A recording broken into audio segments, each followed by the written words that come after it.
Hi everyone, welcome back. In this lecture, we are going to explore one of the most powerful concepts in object-oriented programming, polymorphism in Python. Before we talk about any code, let's first understand the word itself. The term polymorphism comes from two Greek words. Poly means many and morph means forms. So together, polymorphism means many forms. Now what does that mean in the world of Python programming? It means the same method name can behave differently based on the object that's calling it. Let me give you a simple real-world example. Imagine you have a remote control. It has a button called play. If you press play on a TV, it starts a movie. If you press play on a music player, it plays a song. If you press play on a YouTuber video, it starts streaming. So even though the button is the same, play, the behavior changes depending on the device. That's exactly what polymorphism means in Python. You write the same method name like play, but each class gives it its own behavior. Let's now connect this to code theory. In Python, polymorphism usually happens through something called method overriding. This means a child class redefines a method that was already defined in the parent class. The method keeps the same name, but the actual code inside is different. So when we create an object of the child class and call the method, Python uses the child class version, not the parent. So polymorphism means same method, different behavior.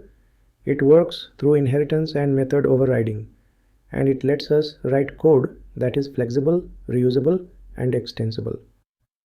Now we are going to understand polymorphism in Python using a simple and powerful example. Let's first understand this diagram, because this image tells us exactly what polymorphism is in the most visual way. At the top of the diagram, we have a red box labeled shape with a method called area. This class, shape, acts like a base class or parent class. It defines a common method named area, but doesn't give it any actual formula, just a placeholder. Now look at the three arrows pointing downward from this shape box. They connect to three black boxes. Each one represents a different type of shape. On the left we have rectangle, in the middle circle, and on the right square. Each of these shapes inherits from the base class, shape, and each one overrides the area method, giving it its own version. Rectangle overrides the method using the formula width multiplied by height. Circle overrides it using pi multiplied by radius squared. And square gives its own version, side multiplied by side. This is where polymorphism comes in. Each shape is using the same method name, area, but the behavior or the logic is different depending on which class is calling it. That's the power of polymorphism. Same method name, different behaviors based on the object type. This entire structure is made possible through inheritance, method overriding, and object relationships, all combined to achieve clean, readable, and reusable code. Let's now go into PyCharm and type this entire example line by line. Let's first create a new Python file. Right-click on the folder, choose New, then Python file. Let's name it polymorphism_shapes. We start by defining a general shape, a class that other shapes can build on. We say class shape colon. This creates a class called shape. It will act as a base class or a parent for other shapes like rectangles and circles. Now inside this class, we define a method called area. We type def area, open parenthesis, self, close parenthesis, colon. Then we type print within quotes area method not implemented. This is a placeholder method. It doesn't actually calculate anything, it just prints a message. Why? Because shape is generic. It doesn't know what kind of shape it will be, rectangle, circle, or square. So it leaves the area calculation to the subclasses. This is part of a concept called polymorphism, where child classes will override this method with their own implementation. Now we define a new class called rectangle, which will inherit from shape. We type class rectangle, open parenthesis, shape, close parenthesis, colon. This line means rectangle is a child class of shape. It will reuse or override anything from shape as needed. Inside rectangle we define the constructor. We type def double underscore init double underscore open parenthesis self width height close parenthesis colon. This special method runs whenever we create a new rectangle object. It accepts two inputs, width and height. Now we assign them inside the object. We type self.width equals width, then self.height equals height. These two lines store the values of width and height inside the object, so we can use them later. Now we define the real area method for rectangles. We type def area open parenthesis self close parenthesis colon.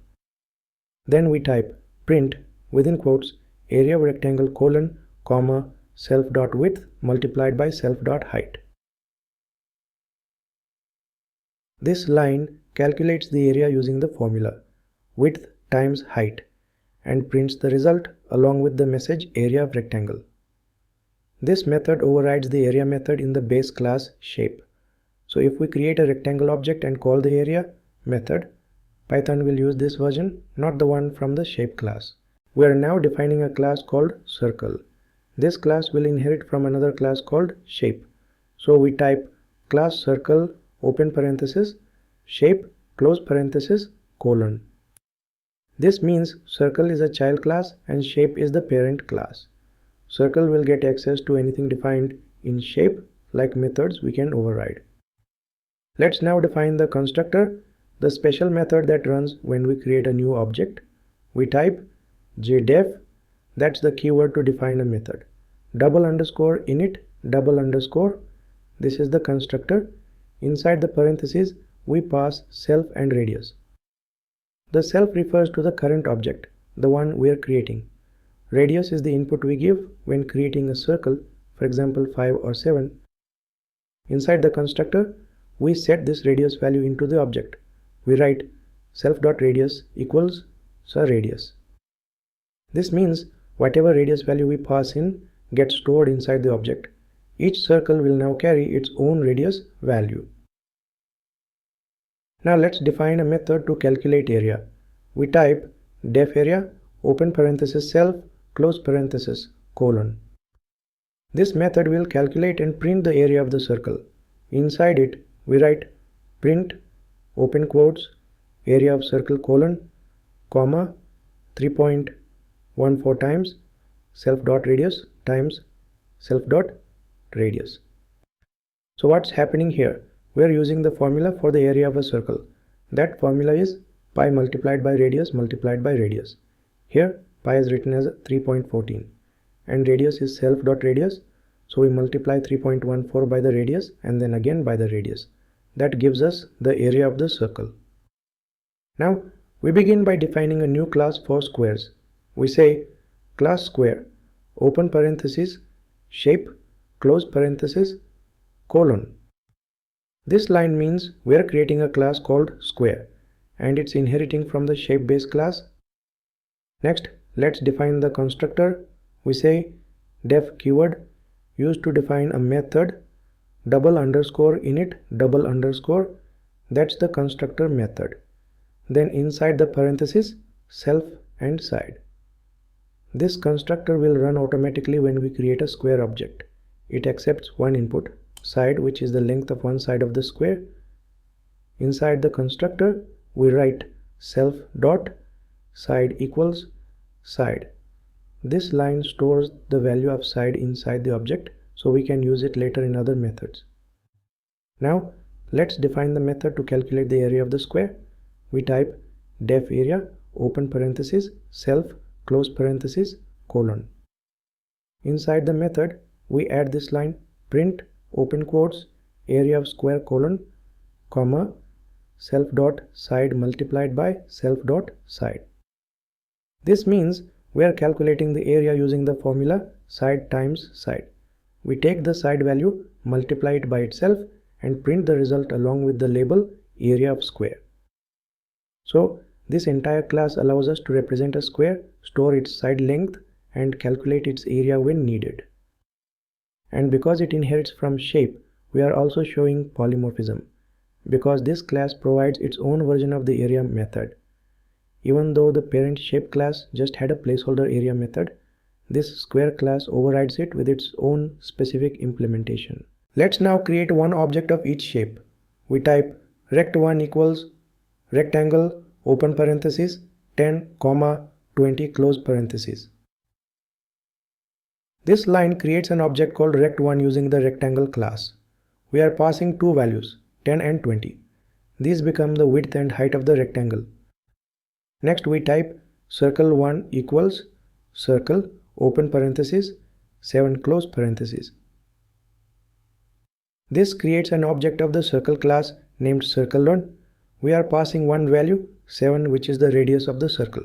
So this object represents a circle with radius 7.